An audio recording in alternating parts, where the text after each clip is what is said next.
are not And I perfect, just got back to Tampa, horizontal to the so ground, hanging at a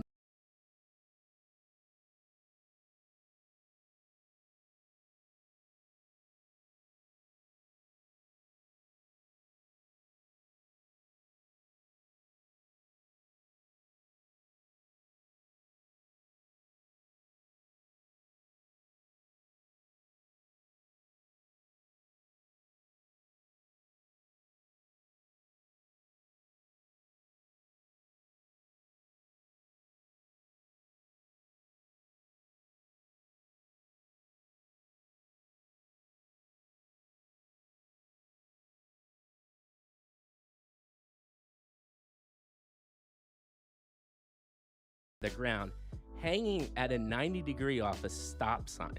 And I was like, what the hell did I just get myself into? And since that, we had a budding, flourishing relationship, been best friends our whole lives. Obviously, life got in the way.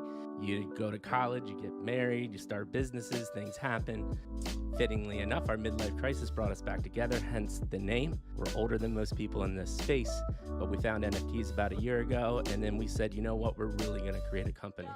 As we get more connected, as we go into the metaverse, what we're about to do is meeting new people, having real raw conversations. We think it's gonna become a lost art. So we're here to make that happen, to bring it all to you, and to help you expand, learn, and grow. And we came up with a very simple mission statement. That mission statement is to bring back the lost art of genuine human connection. And I got one last thing to say, and I'm dead serious when I say this. I genuinely, and Maddie genuinely believes we were put on earth to do exactly what we're doing now.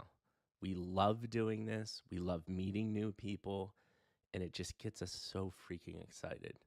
We think you as family, and we love you all.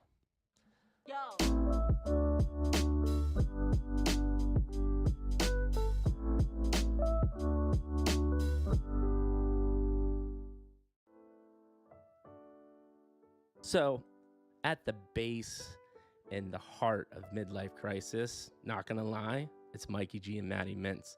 And why it is because over 30 years ago, I met this crazy SOB at the 4th grade bus stop.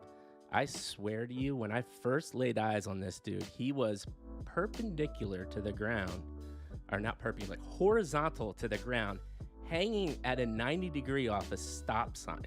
And I was like, what the hell did I just get myself into? And since that, we had a budding, flourishing relationship, been best friends our whole lives. Obviously, life got in the way.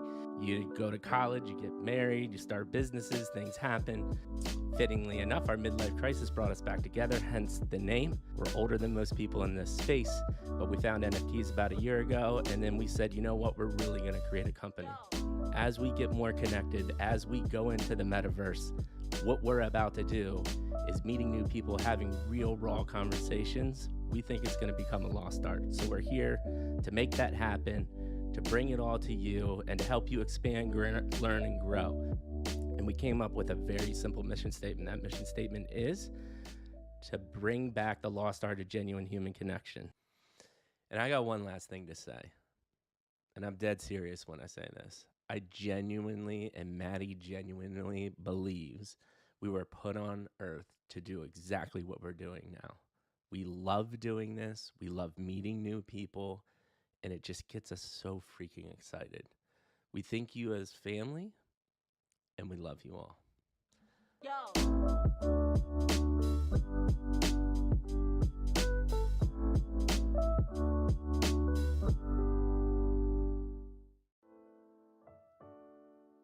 So, at the base and the heart of midlife crisis, not gonna lie, it's Mikey G and Maddie Mintz. And why it is because over 30 years ago, I met this crazy SOB at the 4th grade bus stop. I swear to you, when I first laid eyes on this dude, he was perpendicular to the ground, or not perpendicular, like horizontal to the ground, hanging at a 90-degree off a stop sign. And I was like, what the hell did I just get myself into? And since that, we had a budding, flourishing relationship, been best friends. What up, Folks, how's it going? Midlife crisis here. It's going to be an awesome night. We got our man Kantor here. We're going to have an awesome conversation. But before we get to all the fun stuff, Matty Mintz, how you doing, my man? Dude, amazing. Great day. Like I said, I was telling you before offline, man, I'm back in my setup, my happy place. Things are getting good. Got a couple things on the way. Excited about that too. Stream's going to get even better. But yeah, man, great day, productive day. And now I'm doing what I enjoy doing, man. This is the fun part. So Oh my ready for gosh. stream night. How about yourself? One of my favorite nights of the week. I get so excited. Even if I have, I was like, man, I just didn't feel great today because if I don't sleep at least 6 hours, your boy is just not a happy human being. And so I was just Okay. feeling a little groggy this afternoon. And I was like, you know what, though? We got the stream. I'm pumped. And it's the one thing that I'm so excited that we found because when you just need that motivation and you don't have it, this gives Mhm. it to me because I get excited to meet new amazing people like Kantor. It's going to be an awesome conversation. But before we kick it off, brother, we're going to do our nice formal introduction for Kantor.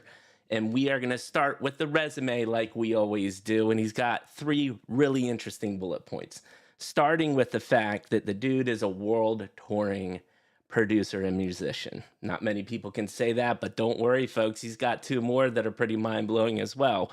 One being he's a crypto-centric hedge fund manager and analyst, hence why we're talking about Web3 and all the other amazing things that we're talking about tonight. And then 3, for as young as he looks, and I know he's younger than us, he's already a proprietary tech founder, which is pretty cool. But if that wasn't enough, he's got a fun fact that we'd like to share with you. And this is one of the more interesting facts we've had on the show. And that is this man, at the age of 14, was one of the first ever, if not the first ever, world champion for Dance Dance Revolution. Kantor, welcome to the Midlife Crisis Show, my man. Thank you. That was a great introduction. Thank you for that. Absolutely, man. We cannot wait to have you and start. And we know, we were at NFT NYC last year. It gave us COVID and we were sick for 6 months after that because we're older. Yeah, I told my team we're going to be having a lot of zinc and a lot of vitamin C this week. Take care of yourself. Like, listen, 41-year-olds are not meant to be up till 2, 3 a.m. drinking, listening to some DJs. sleep. I did that. I'm in my very early 30s and I feel it. Trust me. It was rough, man. But we don't want to keep you too long because we are a long format podcast. So we're gonna get right into it, man. The world famous midlife crisis question: how did you get to the seat you're sitting in today? Please give us what we like to call Star Wars Episode 1, 2, and 3, which is the origin story. 1 being your childhood, 2 being your professional career, 3 being Web3 and beyond. And don't worry, we have no problem judging you on whether we think you did a good job with each episode. So let's start. You want me to do it chronologically? Yeah, so let's start with the childhood. Start at the beginning. Start at the beginning, man. And how did you grow up? And love to hear that because it definitely impacts your mindset and what you've done later on in life. I think this is the first time I've been interviewed for this project where someone's asked me that. So I'm actually really excited to talk about this. So I was born in Philadelphia. I grew up outside of Philadelphia in west of it. I was always very energetic as a child. It turns out I had ADHD and all the normal things that a lot of energetic, eccentric children had. And I became very good at programming. So the reason I got into programming at a very young age, I started programming at about the age of 5 or 6. The reason for that was my mom took me down to the beach when I was maybe 1.5, something like that. And she had all the precautions. She had the umbrella, the, sunshades and the sunscreen and everything like that. She goes for a walk for about 10 minutes, comes back. She notices a massive black spot on my left cheek. And she was like, oh my God, what is that? And she was freaking out, brought me to the burn unit in Philadelphia. I actually asked her if she was physically abusing me, put me on the stove. That's how bad of a burn it was. Shit. It turned out that my great-grandmother had albinism, so was an albino. And I was born without melanin in my skin when I was first born. Wow. I had melanin in my eyes. They're very light blue silver, and I had some melanin in my hair. I was red. I ended up turning light brown, and obviously now I have some melanin. I still burn. I cannot tan to this day, but you know, I can at least be in the sun for a few minutes without sunscreen. It was so bad that they had to do a skin graft onto my cheek. I have a scar on the inside of my gums, but not on the outside of my face, thankfully. They said it was a 50-50 chance that I'd be scarred for life. So because of that, my parents said, okay, we can't have him go to normal summer camps, going outside and all these different things. So they said, what did he like to do? And I always loved computers, always loved video games. I was playing Super Nintendo, I was playing Game Boys and Sega Genesis and everything. So they said, we'll take him to something called the ACE Computer Camp. And we got there, and my parents, you know, thought that this was definitely the place for me. They basically said a bunch of little Gregorys were running around. You know, they basically saw a bunch of people with similar interests. I ended up learning DHTML, CSS, and JavaScript when I was 6.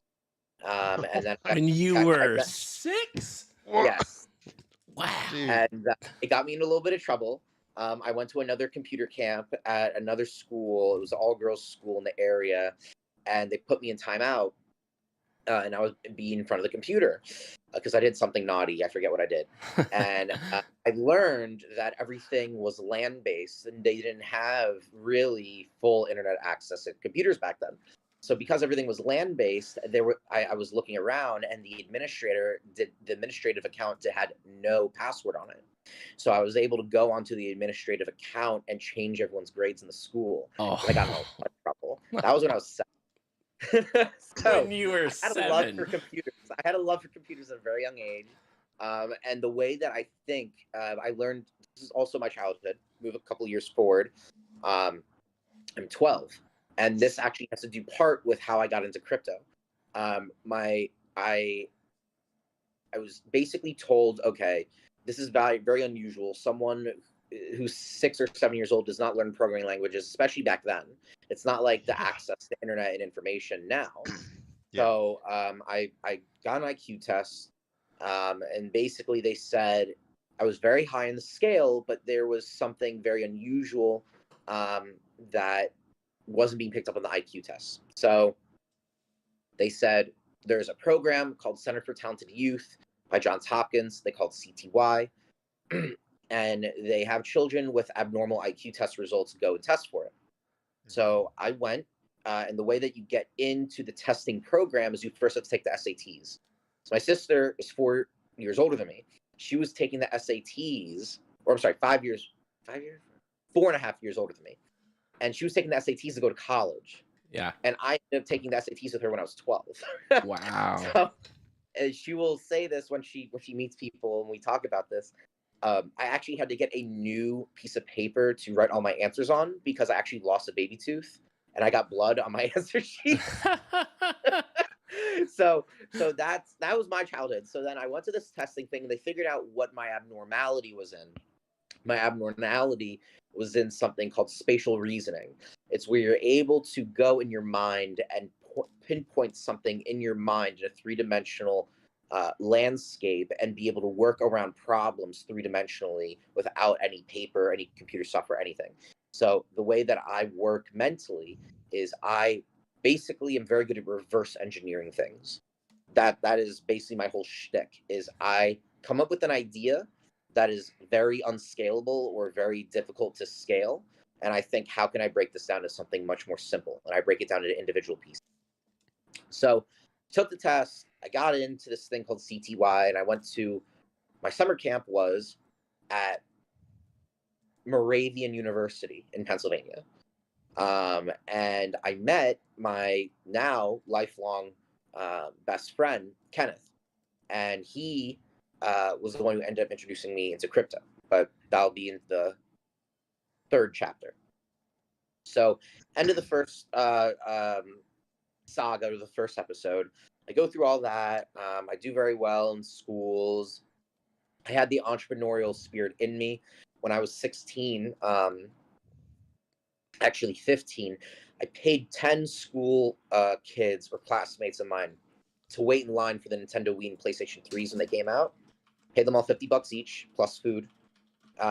They got me all the PS3s and the Wiis. I ended up selling them. I was selling PS3s for $2,500. I was selling Wiis for $1,500, and I basically made low five figures when I was a freshman in high school. Wow. So I knew I had a knack for business. I knew I had an understanding for demand, things like that. So I get into college, and I was always into music. When I was 14 all the way to 18, I was DJing and the very basic stuff. You know, I was using CDs and things like that. And that kind of is my first chapter. My second chapter starts when I get into college. Still into music. I'm learning how to produce music, specifically mashups.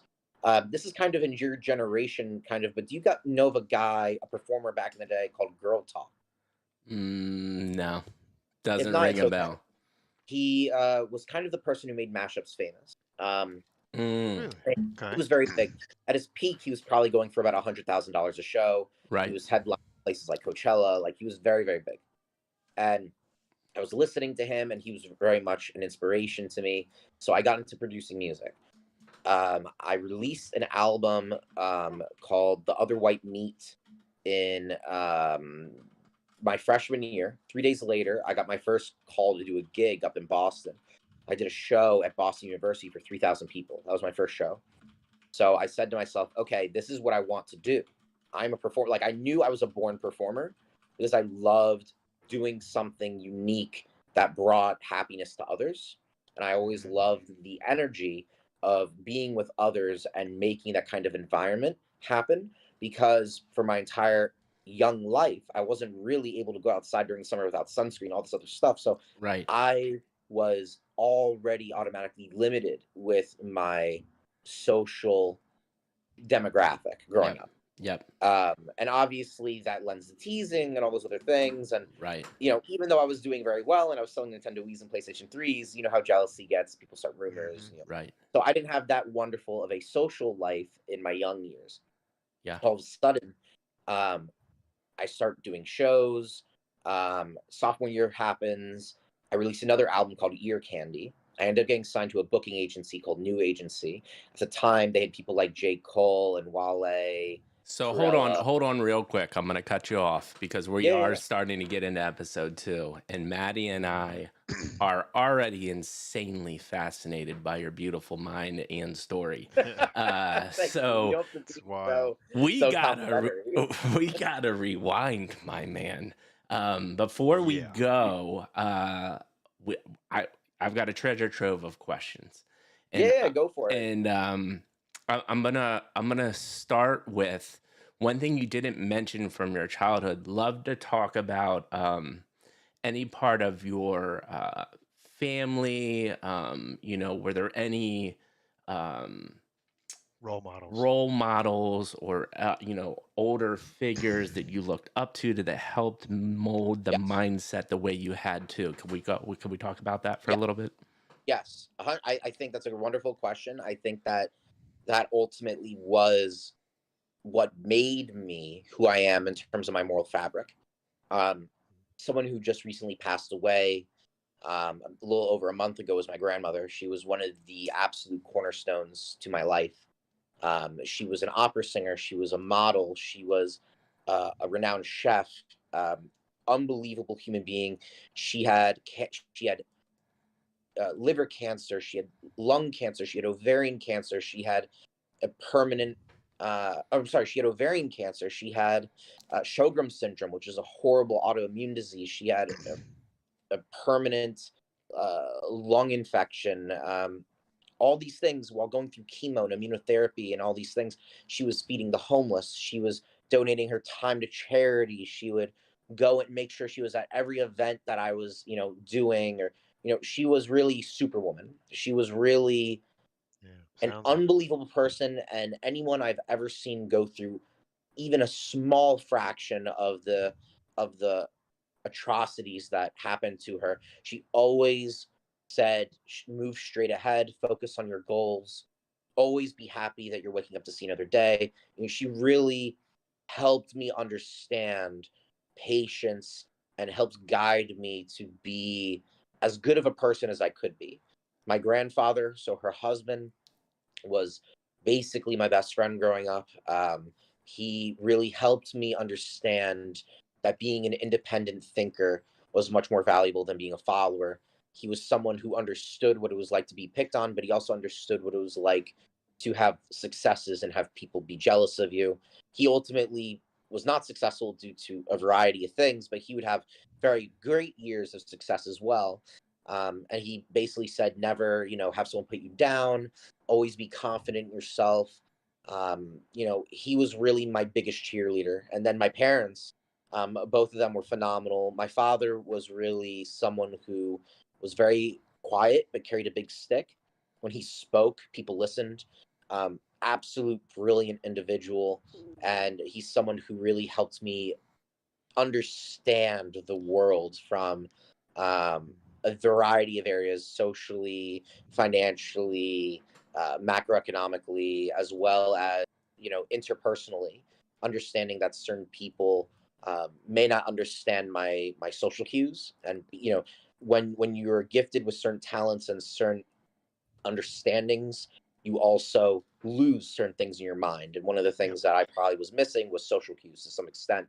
Obviously, it doesn't seem like that now, but it took many decades for me to get to this point. That's amazing, man. That like And then my so. mom Oh, go ahead. is oh no worries. And the last person is really my mom.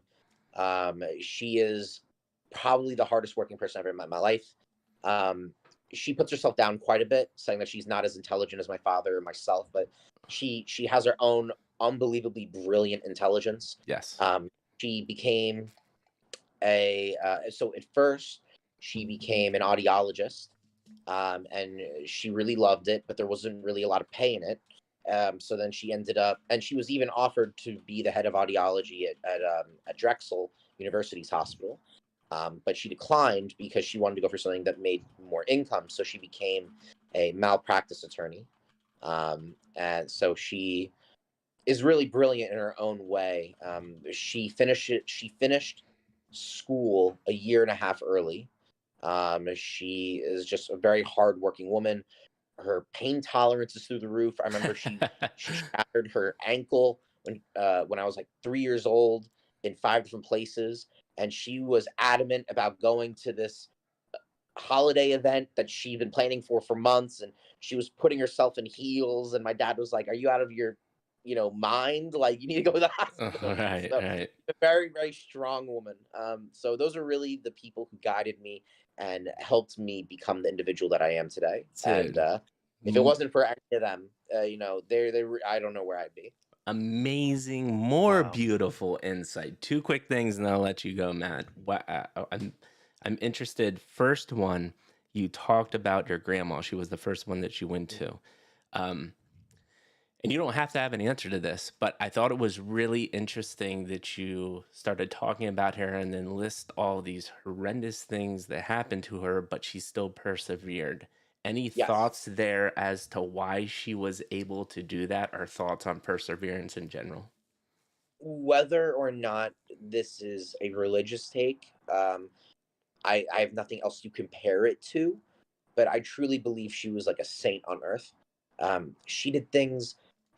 Her and my grandfather in Brooklyn back in the 40s would take about 20% of their half yearly revenue. They owned a catering business, and they would spend about 10 to 20% of their money and give the entire uh, area that they're in, which is Coney Island, all the needy children a meal and a Christmas gift and a picture with Santa. Every single child. There were thousands. I had Wow. pictures, thousands of gifts. They would go to areas. My grandfather loved horses. He would find people who were going to put down their horses, and he would buy the horses from people and then donate them to farms up upstate, so that they could have a wonderful life. I truly believe that these people were on this earth for a reason, and it brings tears to my eyes just thinking about her. Because she just recently passed, but Right. I've never met another person who had the moral fabric that she did, and I Yeah. think that she was really someone who was able to persevere because of her absolute willpower. I think that she had willpower greater than a vast majority of individuals on this Right. earth. And I think it's I don't know if I would be able to say the same thing. I do not think personally that I would be able to deal with all of those things. I feel like I would give up at some point. I mean, I didn't give up on a lot of things, which is part of the second chapter, if you want to call that, or right. episode. So I definitely get that from her. Yeah. But yeah, I mean, I just have never met someone who has gone through as much as she did, economically, physically, emotionally. Uh, I mean, anything that you can imagine, this woman has overcome and done the impossible. I mean, Right. just one examples was for her ovarian cancer, she had stage 4, and they had an experimental chemotherapy that was extremely aggressive. And they had 500 patients at UPenn get it. And after 3 years, she was the only one who survived. Wow. And I Jeez. think my interpretation. I'd love to hear your comments, Maddie. But what you just said gave me chills because it reaffirms why we do our podcast and why we built a company. And one of our flagships is be kind and pay it forward. And to me, that is an example of if you truly care, if you truly give back and mean it with your blood, it helps you get through adversity and it helps surround yourself with the right people and it helps progress you through the hard times. 100%. Yeah. And I also think grammatically, it definitely plays a huge role. Right. I Yeah. think that Sure. when you do positive things, whether this is from a selfish perspective or not, I do think that when you do positive things, whether or not it's immediate or it's distant, you receive it back tenfold. For Yeah. sure. I agree Maddie, with that. thoughts? I agree with that for sure. I mean, the psychological process is reciprocation, right? It's very difficult to do something nice to somebody and have them not want to do something nice in return, right? It's a natural human reaction, and we have a lot of words for that. But I actually agree with you from a spiritual level. I do think there's something um, that comes from that. You reap what you sow, so to speak, right? Um, I'll take what Mikey said actually up a notch. He said it was be kind and pay it forward. That's actually not one of our principal tenets. It's be kind even when it's hard. Oh, yeah. And Mhm. the reason I say that is because that is what I think your grandmother was demonstrating, right? Yeah. It's not anybody can be kind when it's easy, right? It's being kind when it's difficult. It's Yeah. giving away those type of things when it's in the 40s and 50s and there wasn't a lot of money to be shared and still deciding to share it and pay it forward in that Mhm. point in time when it's difficult. There's something about that people recognize, and so I think that that's really cool, man. Listen, at the end of the day, you are surrounded by an amazing group of people, and what I think is really cool is that it's almost like a cliche at this point to hear stories about people who have this unbelievable talent. Maybe they're whether it be intellect or athleticism or whatever it might be, right? But then we see their environment crumble around them, and we see what it does, right? And Yeah. it's a sad story. What's really cool and uplifting to me is that it just goes to show. I mean, you had a strong family, you had people that cared, you had amazing role models in your life, and that took what your gift was and just really allowed it to just Mhm. completely multiply tenfold, as you said. And so, I mean, I'm fascinated because you went from programming to a little bit of entrepreneur selling Wii's and PS5s and things like, or PS3s at the time. Sorry, if you were selling PS5s, then you would have really made a lot of money. Yeah. Um, and then into music. And here's my curiosity because obviously, so engineering background myself. I math is just something that kind of makes sense to me. And it is interesting the correlation between people who understand either code or math and then music, because music is very mathematical. Is that what you think drew you into music? Like what was the impulse to go from, hacking the planet, zero cool at 7 years old, changing grades, and to all of a sudden, by the way, zero cool is a reference to the 90s movie Hackers. Um, That's our and to generation. to all of a sudden, mashups and music. Do you mean Hackers, as in the one with Angelina Jolie? Yeah, You one of got our it. favorite That is movies of all Yeah. time. Yep. I know that movie. It's so cheesy, but it's great. It's It so is. good. It's a lot of fun. A lot of fun. So I have a really weird background with music. So my sister is the more gifted musically person when it came to performing. She had an option to become a pianist. She had a choice when she was 12. You either become a pianist and you dedicate the rest of your life to doing this, or you give it up forever or you just play for fun. And she basically said no, but she had the ability to read music at an extremely quick age. And she was able to play the piano like I've never seen someone play it so innately, but it just wasn't her calling. It's not what she loved. As I said before, my grandmother was an opera singer. And technically my last name Kantor means singer in the temple. So there's got to be some history in my family for being in music if that's my last name. So it was all based off of my ear. It was all things that I heard in my head. It was nothing. I cannot play an instrument. I cannot play any instrument. Maybe drums, like tapping it, but I'm not a trained musician, and I cannot play any instrument. I basically learned to make music off the computer, which is why I became a producer.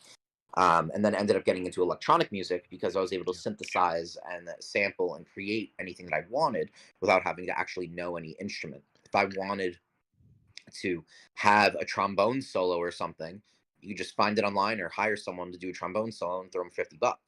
Like, it's not that big of a deal. Like, even when you're starting out, you can find kids in school play trombone. You can find kids in school that play piano, and hey, you want to be on a song? They're like, oh, it's great, So I never needed to learn. So I think my love for music is innate, as well as it just was something that gradually happened. I mean, I got into DJing when I was 14, and I got into production when I was about 17. So That makes sense, and it's almost like you Yeah. almost described kind of computer programming there. In essence, you're putting the pieces together and getting Exactly. the experts to do it. And Exactly. to your point, you scored genius right in spatial reasoning.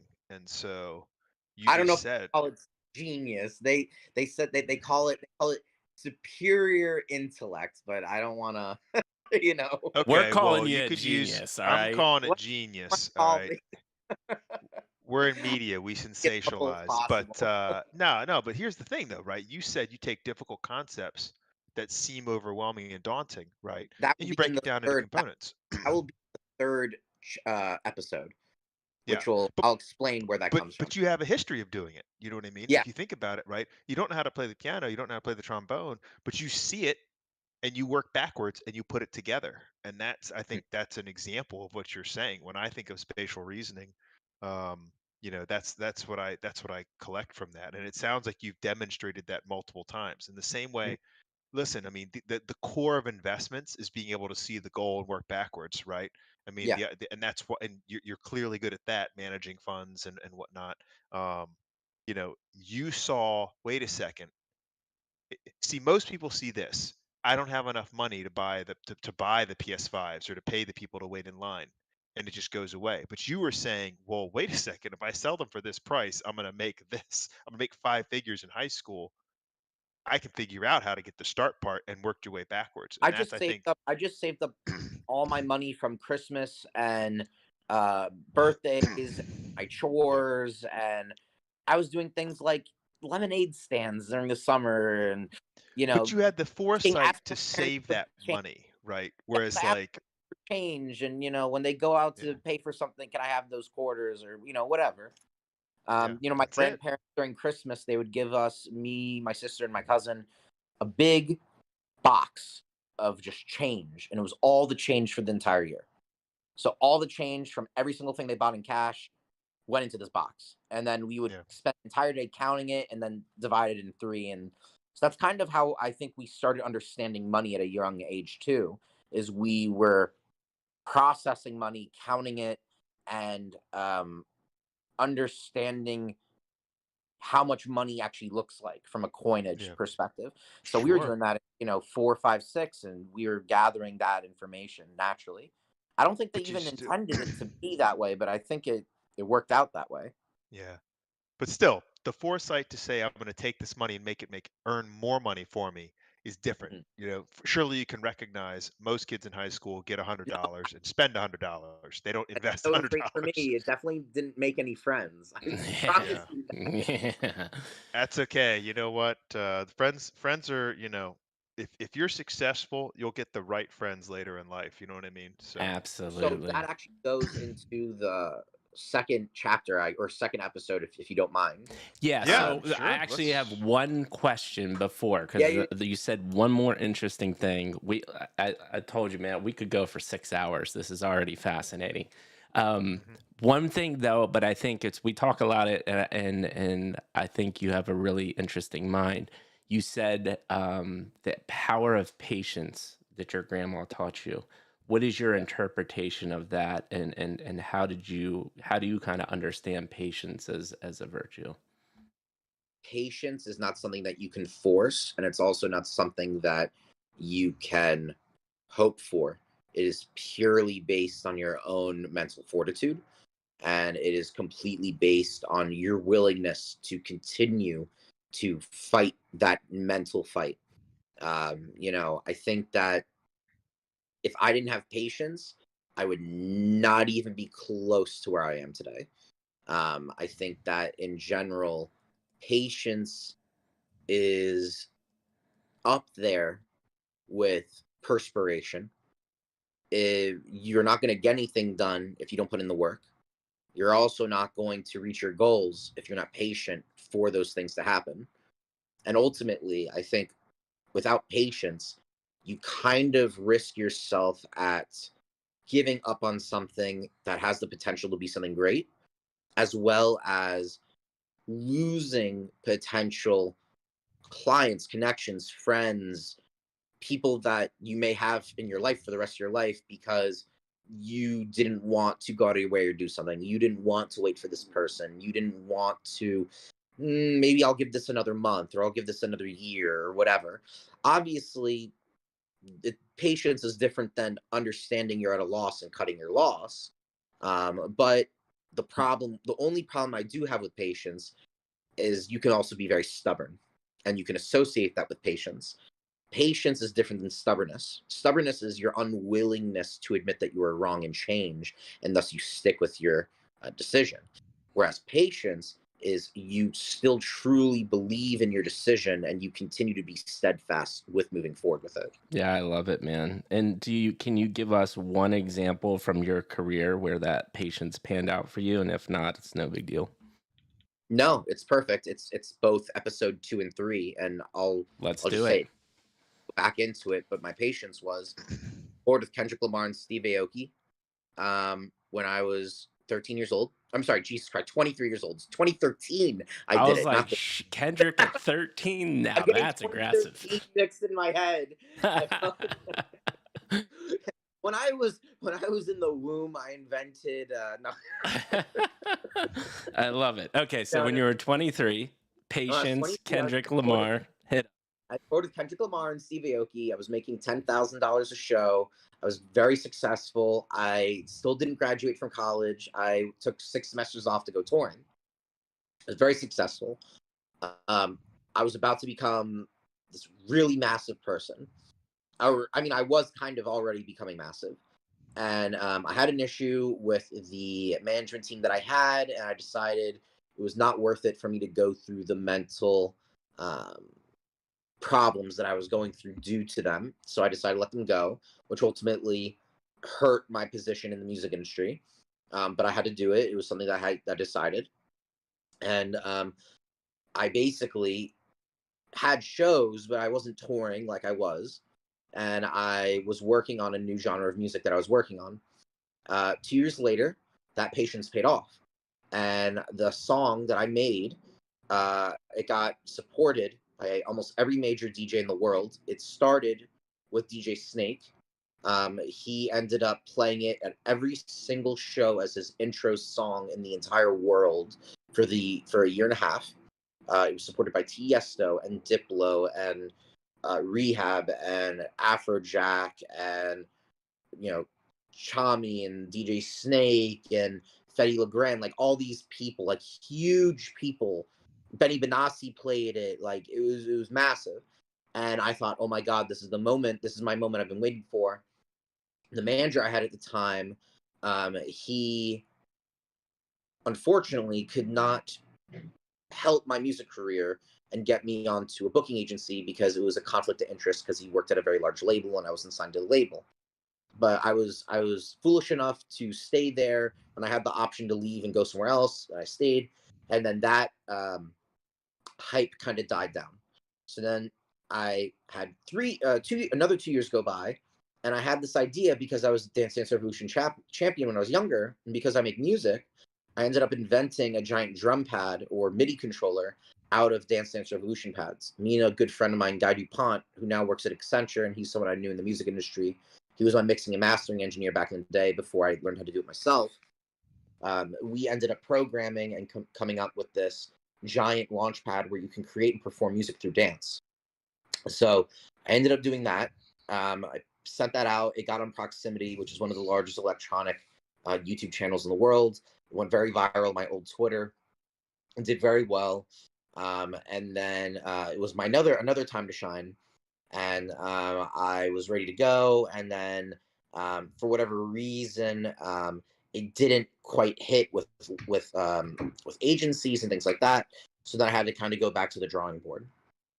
Then a year later, I met the current CMO of OmniX, the consulting firm that I run, and he had this absolutely unbelievable media team. I'm sure you saw, Mikey, I'm sure you saw the trailer to the Kantoria stuff. Basically, it's like Transformers level Hollywood grade. Yeah, I got a couple screen grabs of it up on the stream. Crazy. So we were talking to him, and I took all the proceeds I had, basically 2/3 of my life savings from the music career into developing the entire visual landscape.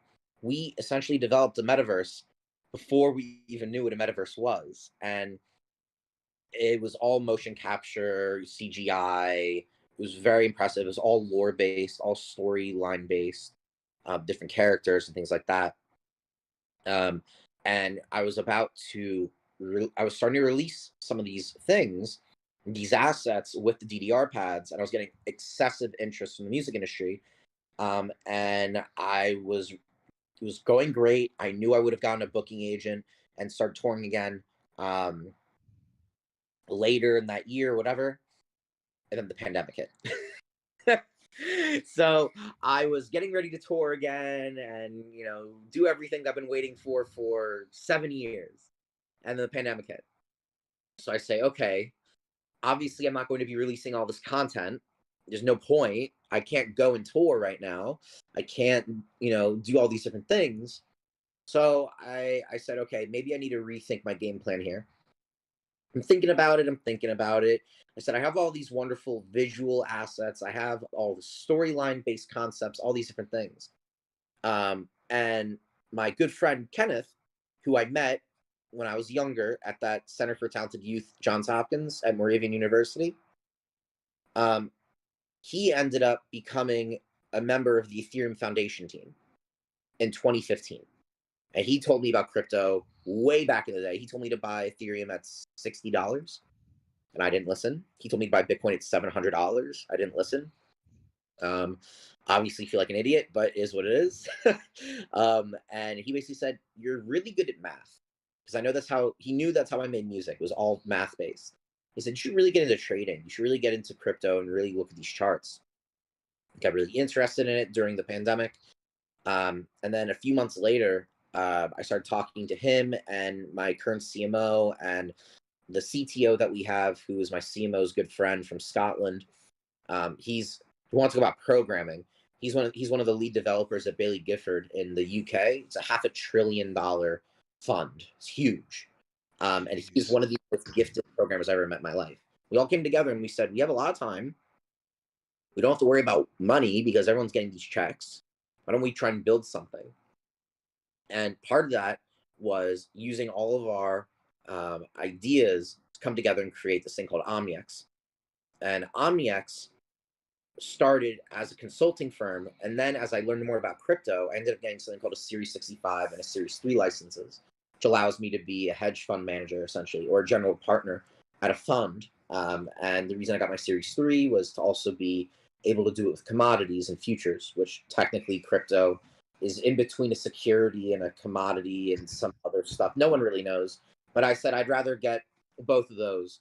I got both those licenses in a total of 8 months. Whenever I tell that to people, they're like, it took me a few years to just get one of them. So I feel very blessed that I was able to do that.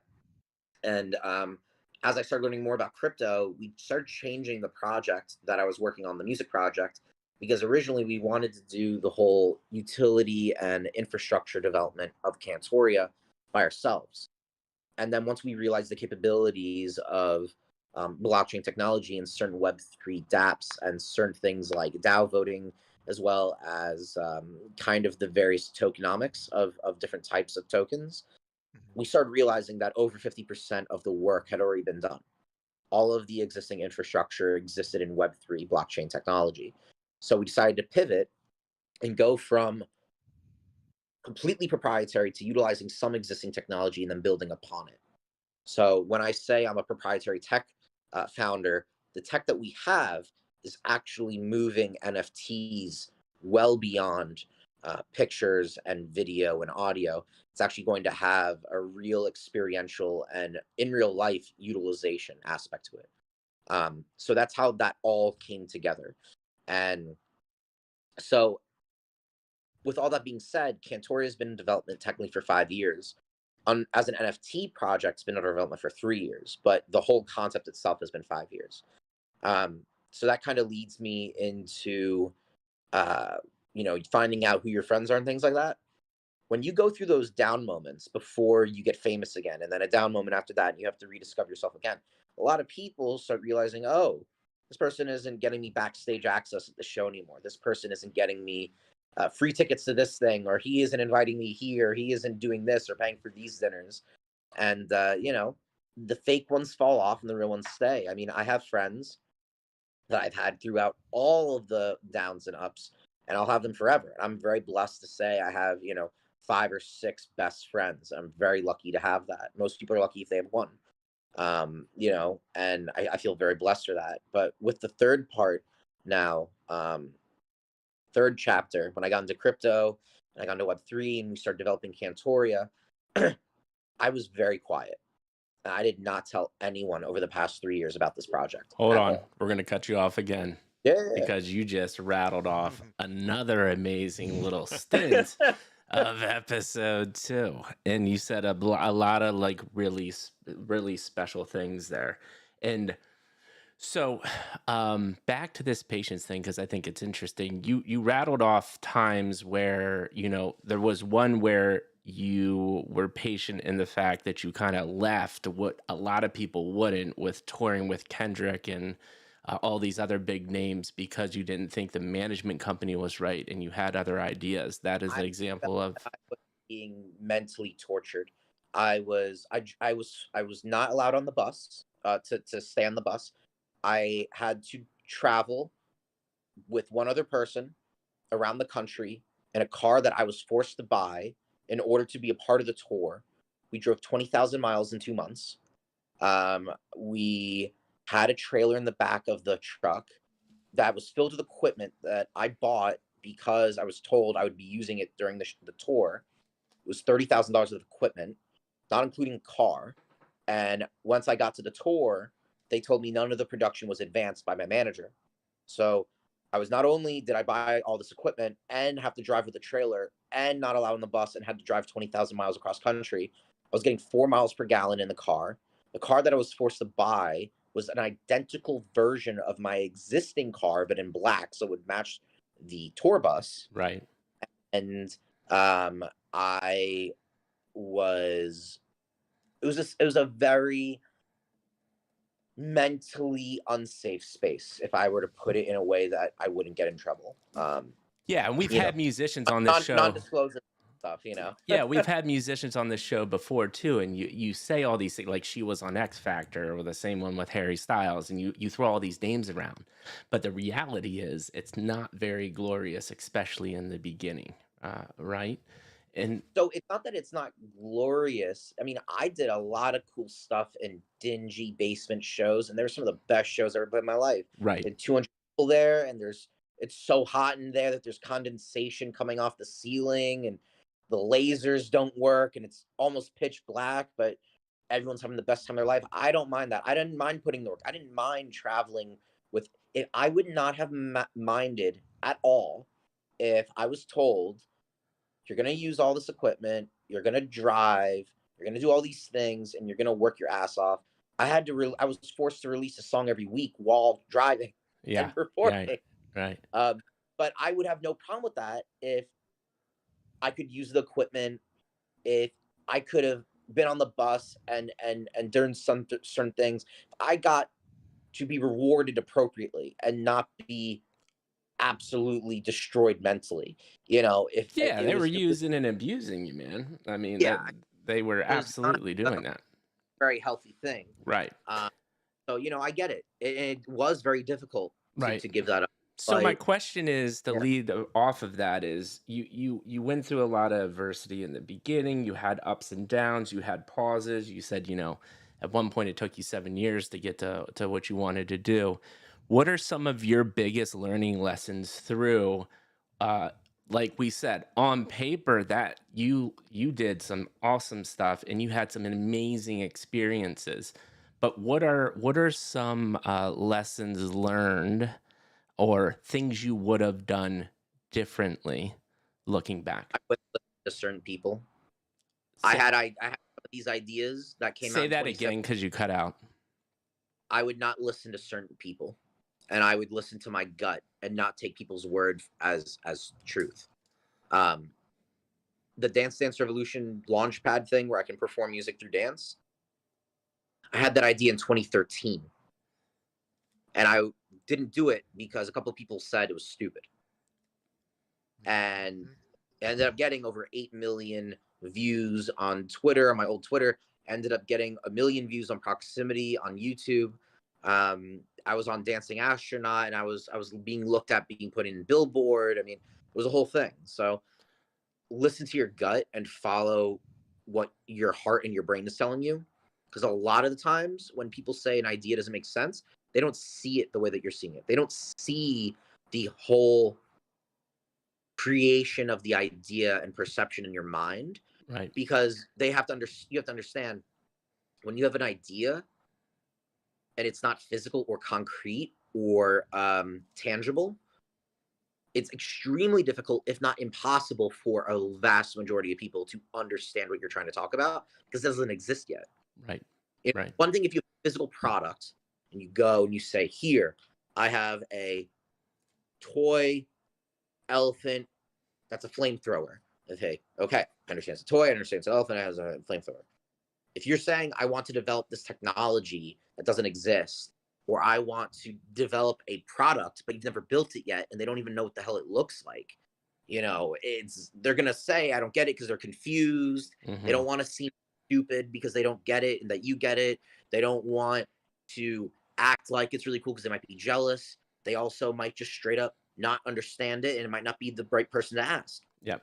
One thing that I had a lot of problems with, and I still sometimes do, is I ask for people's permission, or I ask for people's acceptance of an idea. Yeah. When in Yeah. reality, that should not limit you. And I'm very lucky, really the fifth person that I should have on that group of people who helped me grow, even though she's new, my girlfriend. So we've been together for about 5 years. And if it wasn't for her, I would not be where I am as well. Right. She has been exceptionally understanding and easygoing.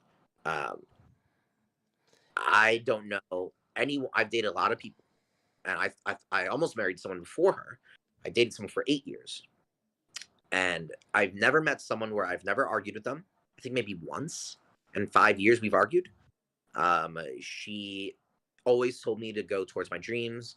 She always told me to focus on things, not to worry about what others think, Yeah. and to keep your blinders on and just move forward. Every time I was having a bad day, or I was going through something, or I got too excited and I was going like a manic type of thing where like you're, oh my God, I can't believe this is happening. She always grounded me. Right. Always.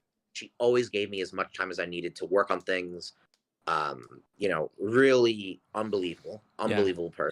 Power support network, man. Having the right support network is such a game changer. And the flip side of that, horrible people who, they're brilliant and they have the skill, they have the talent, they just aren't in the right situation. Right. I personally do not think, I truly believe, I do not think I would be able to have accomplished everything that I had without the support system that I have. Period. Absolutely.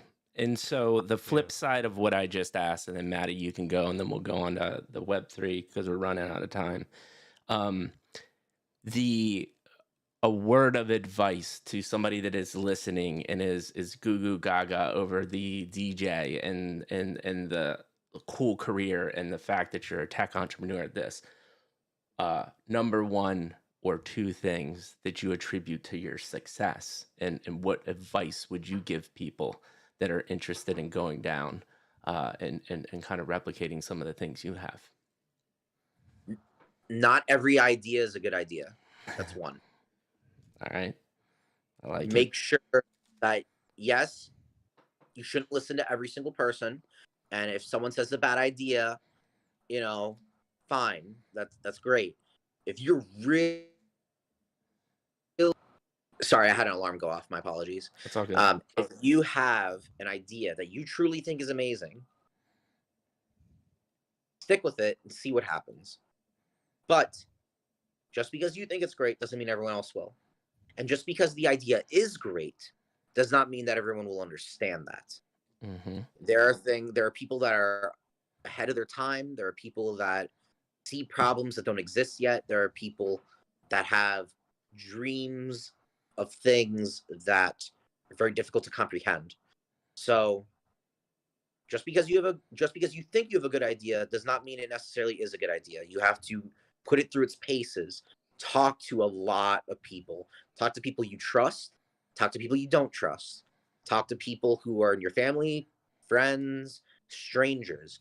Try to get a good consensus of what the idea is. If every single person says it's bad and it happens to be actually bad, you might have a bad idea. If you have an idea that you're getting some yeses, some no's, some maybes, whatever, then go with it. Yep.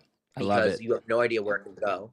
And then the second piece is never give up on yourself. Good.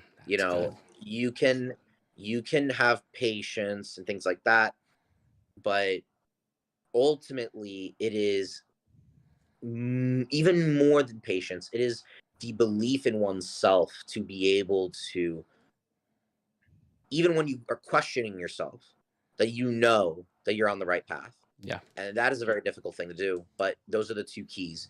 Not every idea is a good idea, and to make sure that you focus on the right idea, that's a good one, that you seem to be getting more yeses than nos. Not saying that you need all yeses or all nos to know, but if it's a really bad idea and it's going to put you on some list or something for doing something naughty, chances are it's a bad idea. It's not a good idea. Yeah, and really believing in yourself is huge, because a lot of people will tell you that's stupid, you shouldn't be doing that. Right. You should be going out and doing this and that. I mean, I did my fair share of partying, but also I tend to believe that 95% of my weekends over my entire life since the age of 5, I have done something productive. Yeah. And have gone out partying. Right. That you can't expect to get greatness without the sacrifice, without question. Yeah. I love it, man. Maddie? Yeah. So a couple quick things here, because I want to make sure we're good on time. Listen, knowing what you know now, right? Tech entrepreneur, tremendous success in music, way more than most people will ever see. I mean, you were on tours, man. You know what I'm saying? You were doing it for real. And not only that, but then you went on. You got the Series 65, Series 3. If right now you were giving advice to somebody approaching Web3, right? They're just like, I just Googled this thing, I just learned what an NFT is, or I just learned what blockchain is, right? And they're kind of like dabbling.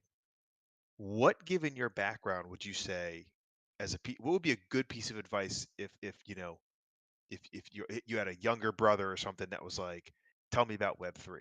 What would be Okay. your advice given everything you've now experienced and to this point? So what I will say is to the people listening or who will listen and things of that nature, one, not financial or legal advice. This is just what I think is important.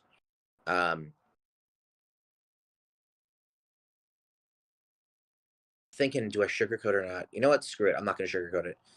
This is Yeah. possibly the last opportunity of your lifetime to make a change.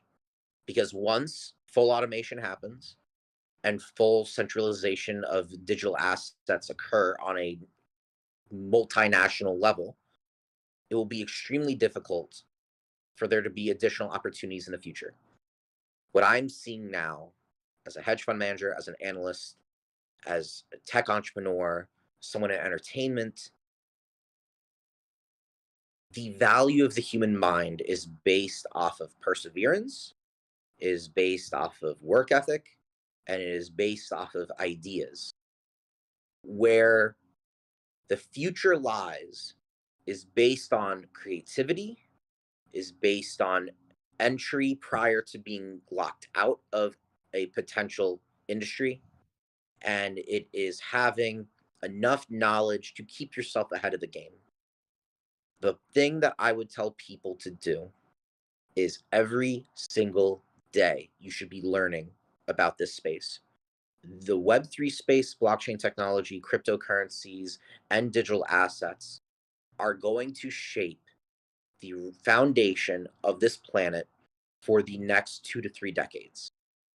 And the next really the next 2 to 5 years are going to be the deciding factors of who is a part of it and who is going to be someone who uses it. The difference between being a part of it and using it is being a part of it means that you are a part of the side where the infrastructure is being developed, where the cultural zeitgeist is being developed, where people are actually able to make decisions on a global scale is being developed. The other side is being a user that is acquired by the infrastructure, someone who is using the services, someone who is utilizing a centralized digital currency, someone who is being told what to do or deciding on what they do based on existing infrastructure that they have no say in. Once this occurs, this will be the equivalent of being someone who discovered oil and being someone who uses oil. That is the level of change that is about to occur. And really the best analogy I can give for the time and place we are in is 1997, 1998 in the dot-com bubble. Absolutely. A lot of people knew about it. A lot of people never learned programming. A lot of people never got into the industry. A lot of people never got into the cultural aspect of it. A lot of people never understood the semantics of it, and a lot of people never understood the back end of it. What happens? A bunch of these companies are getting valuated at obscene amounts of money. They don't do anything.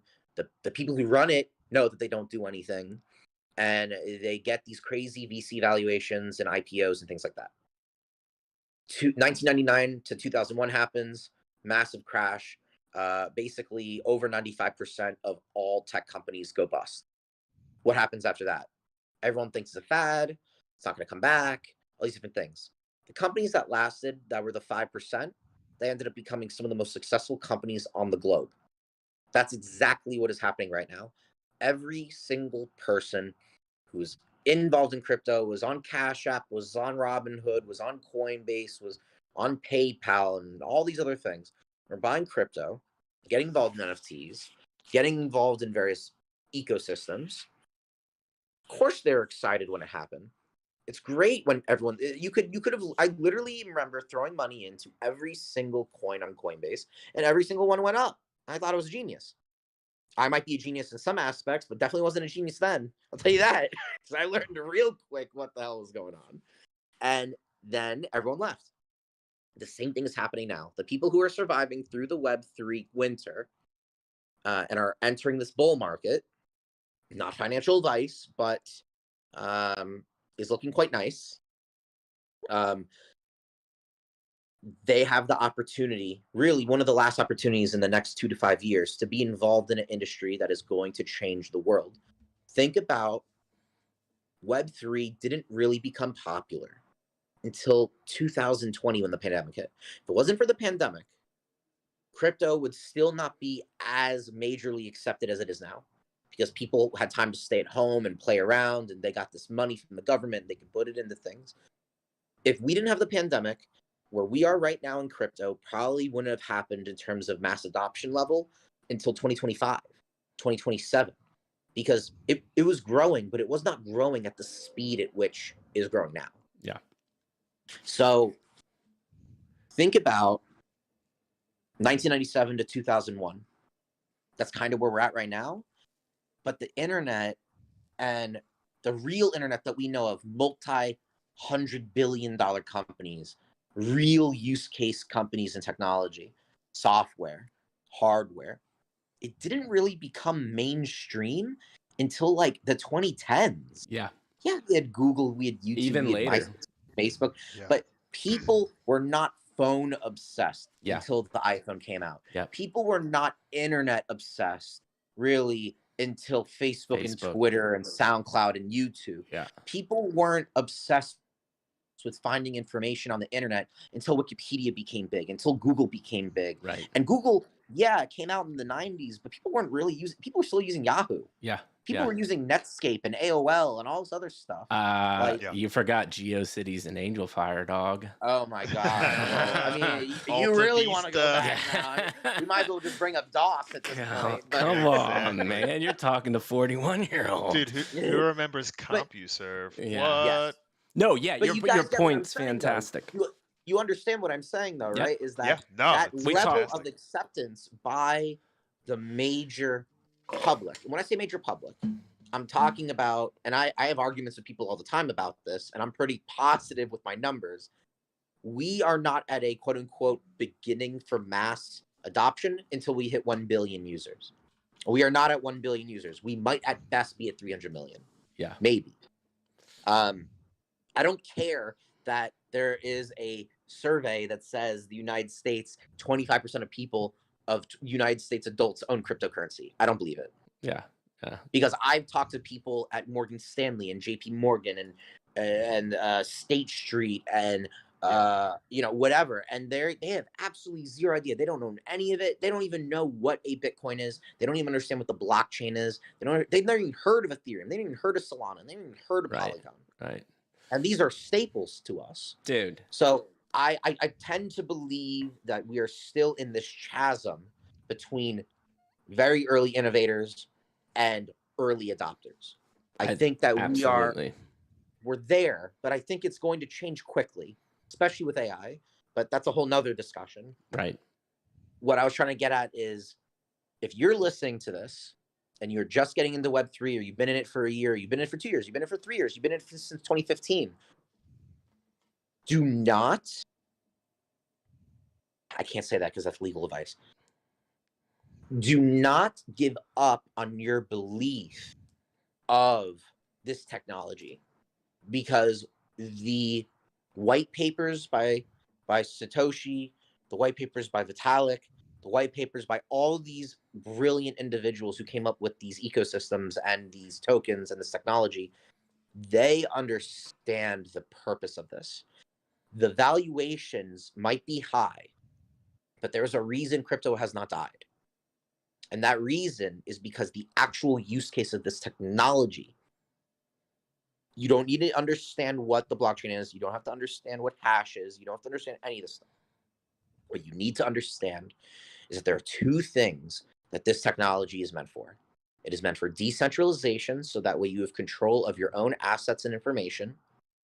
And it is the fact that it is scalable. The fact that you are able to scale any existing technology into something else using this technology is the purpose of it. The whole point of a DAO is that you can have millions and billions of people voting on something, and you could have an answer within minutes, technically seconds, depending on the computer. Yep. If you have NFTs, you are able to have a non-transferable, sometimes if it's soul-bound, you can have a non-liquid receipt of an asset. So that way, if someone does steal the asset, you can always prove that it is yours. It enables things like, even though I may not agree with this, it enables things like UBI to happen, universal basic income. It enables for, medical services to become more efficient by allowing all those documents and records to be available at any hospital in case and you go into anyone. I mean, that is the purpose of Kantoria utilizing this technology, is we are looking to scale out something that would not be possible without this technology. And that partially goes into this third episode, or this third chapter with Kantoria. So let's Yeah, do sorry. this. Let's do this. No, because that was, bro. You just Dude, gave a TED talk. that You was just gave a a TED TED talk. I feel like I could do a good TED talk. and Well, and the it was passion, amazing, bro. The passion that was coming through just your know eyeballs. that's gonna be a YouTube clip. 100%. That's your TED talk, man. You just nailed it. So Thank you. here's what I would say. I loved everything you said there. You had a ton there, but for time purposes, I want to get into your project. Do me a favor. So you said, listen, this is what you need to be thinking about. This is what Web3 is going to be for. This is the moment. This is that point in between, in that 2000 range where the people who became the Googles and the ones we know of now were decided. Yeah. Give us the elevator pitch. Bring us into your project. Why do you believe you're going to be one of those survivors and thriving? Because obviously that's why you're doing this. Tell us what it is, what it's about, and why you think this is going to be one of the ones that people need to be taking an eye at. Got it.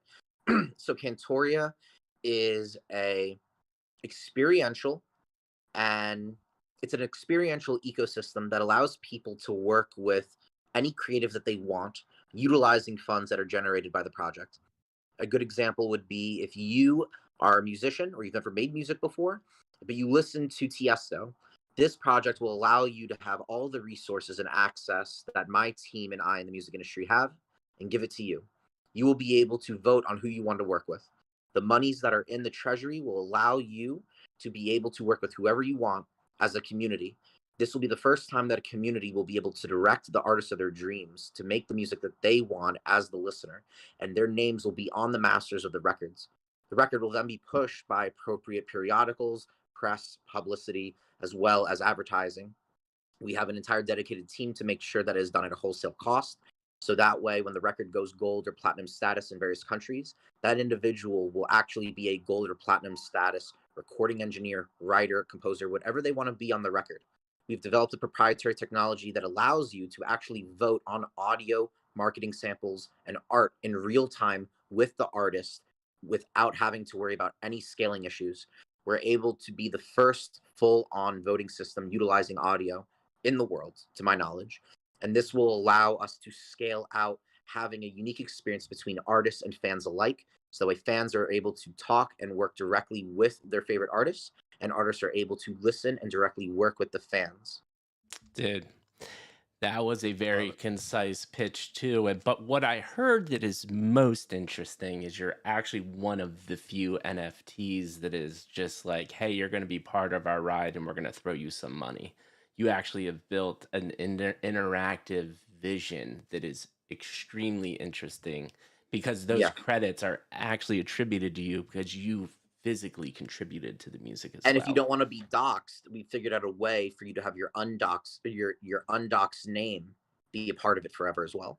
And so does this all occur on a web platform, I'm assuming? It is a web platform using DAO technology, mixed with some other technology that I'm not really allowed to talk about just yet. It's being developed by my in-house team as well as Asteria Labs. They're the ones in charge of CyberKong, Psychedelics Anonymous, Root Troop, Llamaverse, all that kind of stuff. Essentially, this is allowing not only you to vote on the audio and the style of music and who to work with. It also allows you to vote on a multitude of things, any type of creativity, whether it's music, and we're looking at going into other branches of creativity as well. The thing that we're really excited about is you're going to be able to decide on other things too. Like as this grows, you can decide on the lineup of a festival and only you guys get to go. You know, you'll be able to decide. And this is not something like false promises. I'm going to be having a significant amount of the money going into the treasuries, as well as I'm going to have all funds, whether on chain or off chain, be transparent and be in reports quarterly to the holders. I want to make sure that they understand where the money is going. I want them to understand how it's being used. I want them to understand that we're using it in a very efficient way and that they're getting top quality. And I want them to understand that if we can't make something happen, we're going to get something comparable that we can make happen. For example, if everyone wanted us to make a song with Daft Punk, I don't even think if we had $100 million we could do with Daft Punk, because they don't do songs with anyone except for The Weeknd. If you wanted to do Drake or Celine Dion, we're going to need $2 to $3 million in the treasury. So maybe eventually. But, you know, if the treasury starts with $250,000, you want to get Tiesto, or you want to get Diplo, or you want to get Nelly or T-Pain or anyone, you know, we can do that. We can grab these guys for 10 grand, 20 grand, 30 grand, and we can make that happen. We also have the connections, being in the music industry for so long, to be able to make this happen. Most people in the Web3 realm, or people who raise money and don't have any connections into this realm, it's extremely hard to break into. Yeah, so and I'm essentially, that's what's cool. The cool. thing that I was going to say is, you know, I guess the points to show that I'm really about this life, so to speak, is I've basically put my entire life savings into developing this project. We've put in a little over $500,000 at this point. As well as I am sacrificing my own personal music career in order to leverage this. I'm taking all of the connections that I have. I'm taking all the people that are on my teams, and I'm dedicating it towards the holders and making their dreams come true. We're having some of the best producers on board who are going to be teaching people. And if you don't want to learn how to make music, we make it as simple as you like to hear the sound, you click yes, and you vote on it. That's it. We're doing it to the point where you can be as involved or as not involved as you want to be. On top of that, we're also doing tutorials. We're giving away every single one of our internal projects, all of our sound design, all of our samples, all of our tricks that we use to make the music. We want to teach people and give that. And we also want to give an advantage to people who are musicians who haven't had a chance to break into the space and make their moves. We want to give them connections to all the blogs, all the agents, all the labels, everything. Well, we want to level the playing field. I just like me as not being very musically inclined. I can get credit to a song by just, working in the DAO. I would say the only drawback I've seen so far of what you're saying is DAOs are tricky in the point where you got to be very cognizant about what you give voting power to and not, because that turns into a shit show, right? No. We made it so that way. It's extremely sorry about that. I got a notification. The way we've done it is we made it so that way it's like a 98% decentralized system. Right. We're not going to allow things like we're going to name the song after a horrible dictator, or we're going to make the lyrics about some atrocity or some horrible action that you could do to someone. Sure. We're not going to allow certain things like that. But if people want to work with, Britney Spears' niece, for all I care, if that's what they want to do, they can do it. Yeah. I will respect their wishes. If they want to go and say, we want to blow this whole budget on one song instead of doing an album with all these different people, I mean, then we'll do it. Like I want to do what people want. But at the end of the day, I understand with what you're saying that DAOs have that kind of issue.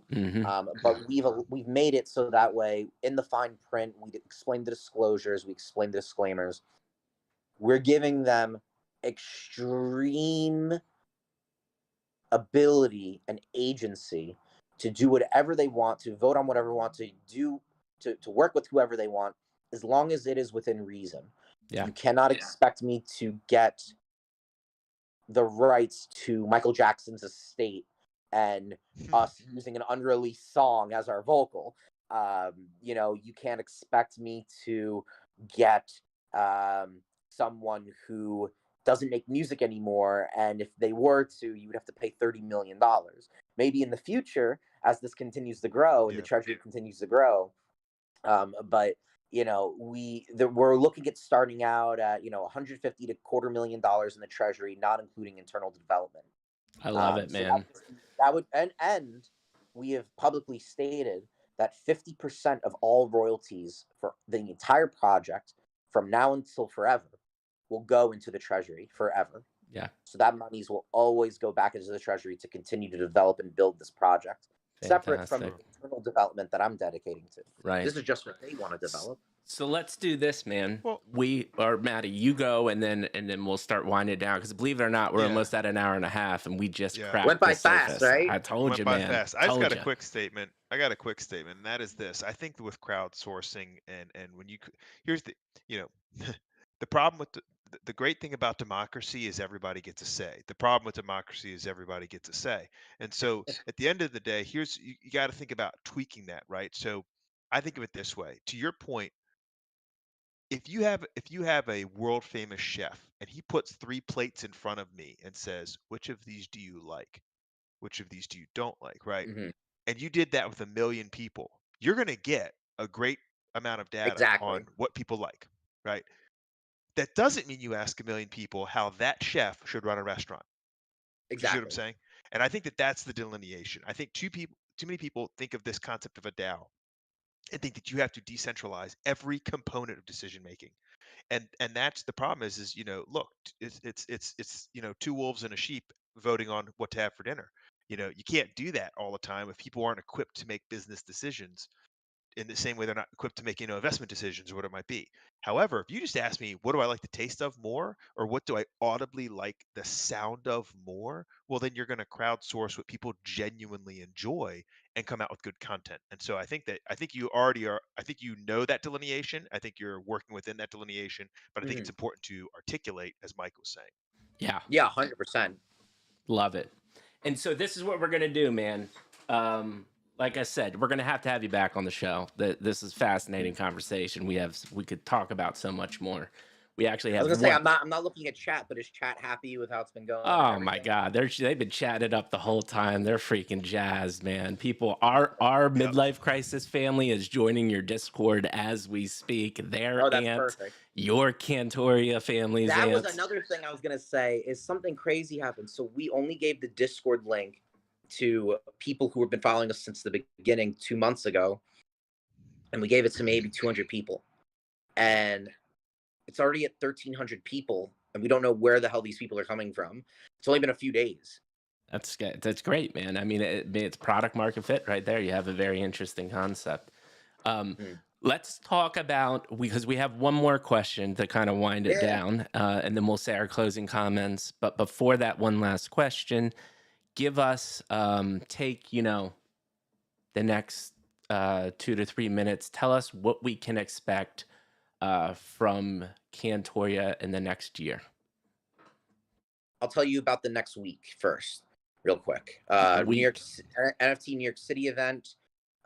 It's at a venue called, I think it's called Comeback Daily. It's in East Village. It's completely open bar, free food. We have the DDR launchpad for people to play on in person there. There's a back smoking lounge as well.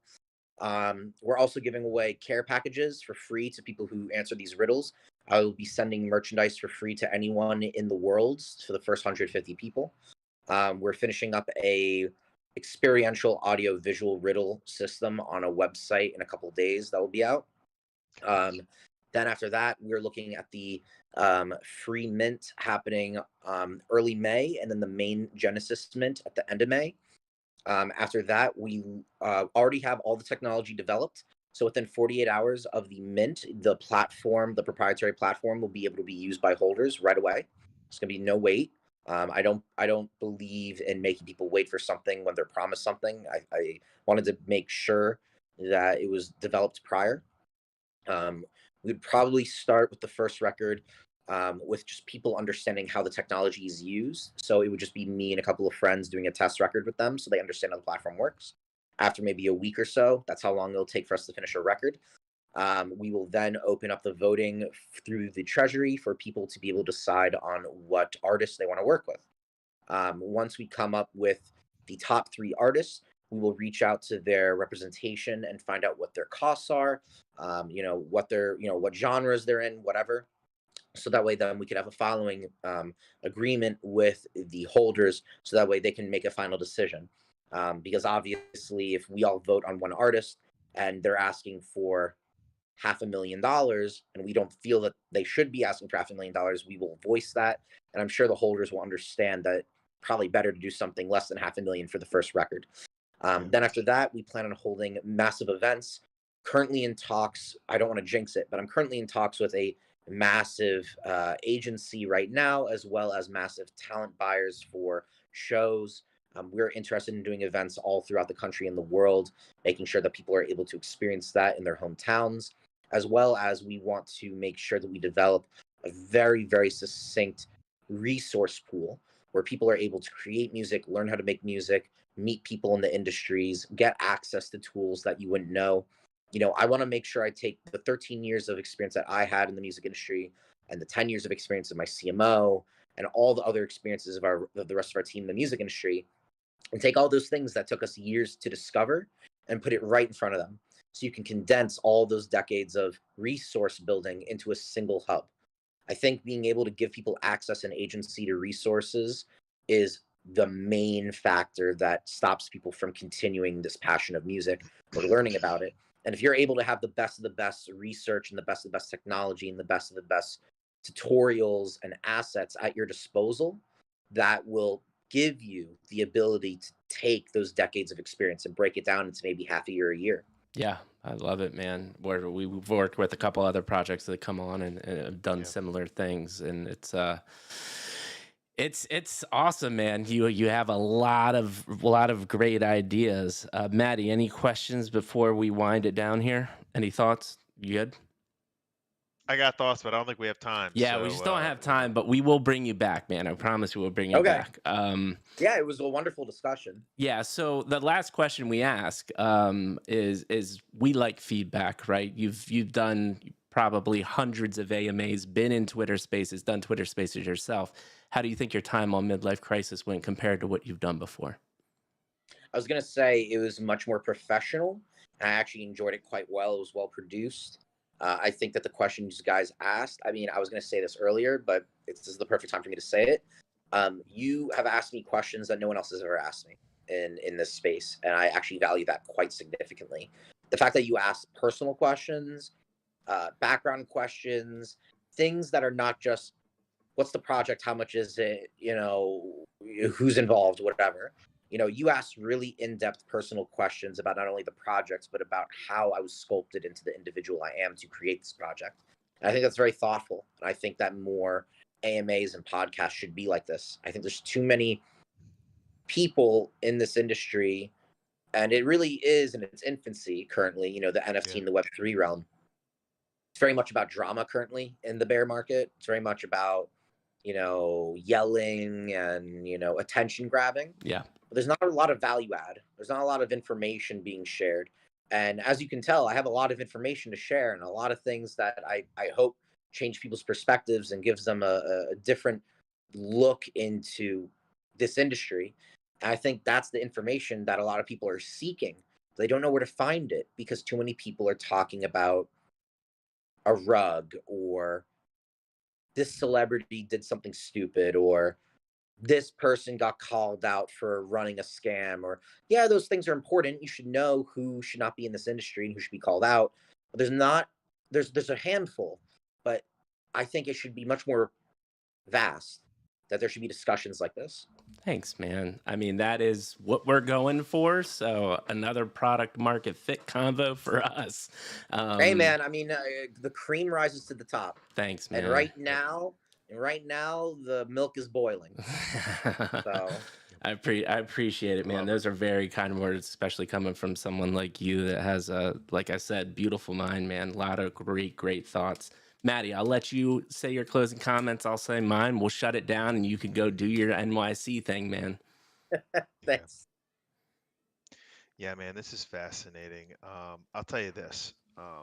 during your TED talk, man, you said something that was really cool, which was um, you talked about and you gave an analogy to the .com boom.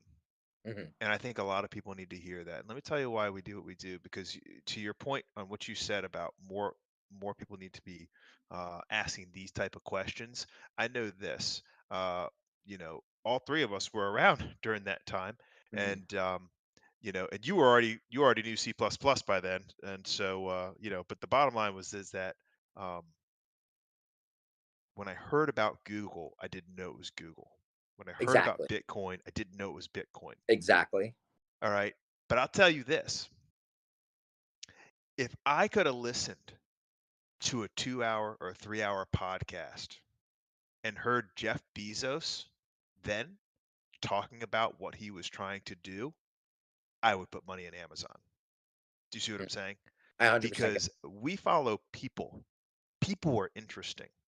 Otherwise, it's just Amazon. It's just a bookmark we got at the Penn State bookstore. I had no idea what it was about. They just sold books online. I thought it was wild. Do you know what I'm saying? But if I Mhm. could have known who Bezos was and what that dude was trying to build and the vision he had, I'd have gotten behind Amazon. Yeah, I And I get it. 100% believe what Mike and I are doing is we are finding the Bezoses in this gap that you're talking about, this window during a bear market. Mhm. I don't know who Google is, but I can meet the people behind these projects. And that is Mhm. one of the cool things is we get to put that on display. And dude, you have shined. I You really have a very appreciate it. impressive resume, man, and I your really, background. your I mouth's the just God ears, man. I hope it all works. I think it will. I truly believe so. Well, and here's the thing, we can't guarantee success, right? That's part who knows? Like you said, sometimes it's the great idea at the wrong time or people don't Mhm. understand it. That's part of it too. But here's the cool part is what I am sure of is that you are going to be successful, right? I Is really that you appreciate are going to that. move forward with that. And so if you're working in this and this is what you're putting your efforts behind, listen, nothing's a guarantee, right? And even even Amazon wasn't then, right? Because there are Yeah, other people that had great minds, but they man, were selling it books. certainly puts you it That was, certainly puts you in the realm. And so I've really appreciated this conversation and I'm really excited to see where this goes. And like Mikey said, this is the start of a friendship and I hope to have you back on the show I soon. would I want love to know to. how things are going. Definitely, I'd love to. Yeah, man, and I'll add to, Matt is very good at doing closing comments. There a couple things stood out to my mind. One, fellow redhead, totally resonate with burning. You got a little more of an aggressive skin condition, but I've been white my whole life, so I understand that pain from that sense. Two, I mean, it was just really fascinating to hear your journey because honestly, the last thing after just your childhood part was me hearing that you were then touring with Kendrick Lamar. Just didn't think that's where the story was going to go. Now, obviously, I knew the NFT that you were building, so music was a passion of yours, but you're like, nerd, video game, inside, DJ Kendrick Lamar touring. I mean, it was just really, really cool to see. And this is what I love, what Manny and I do, why I love it so much. We get to meet fascinating people like yourself every week. And I've learned and grown myself. Loved your explanation about Web3. We're going to win and grow together, man. We are not going anywhere. We're going to cut up some beautiful content from this show for you to use for your marketing purposes. Can't wait for Awesome. you to mint. The chat was popping the whole time. Our community loves you already. And end up to close it out. You built before you created an NFT. The people that are going to stick around, which Maddie, you're saying, especially in this bear, people are now finally like yourself. We never created an NFT because we're a media company and we're content creators, right? This is what Mhm. our business is. Our business is not building an NFT because an NFT is a business and we know how Mhm. much it goes into it. And now the people are finally coming on the show that have created a product before they even launch an NFT. And that's the way it should be. So props to Yeah. you. Cannot wait to see where this goes. Kick ass at NFT NYC. Have fun, shake hands. And we can't wait to keep on talking, man. Thank you so much for your time. Yeah, thank you so much for those kind words. And thank you guys for having me on. I'll make sure to let Bandit and the rest of the team know that it went well and we should definitely do another one. Oh, they've been in chat the whole time. They're just as amped Okay, as perfect. we are. All right. Have a good night, man. We will talk to you later. And with that being said, midlife crisis is out, people.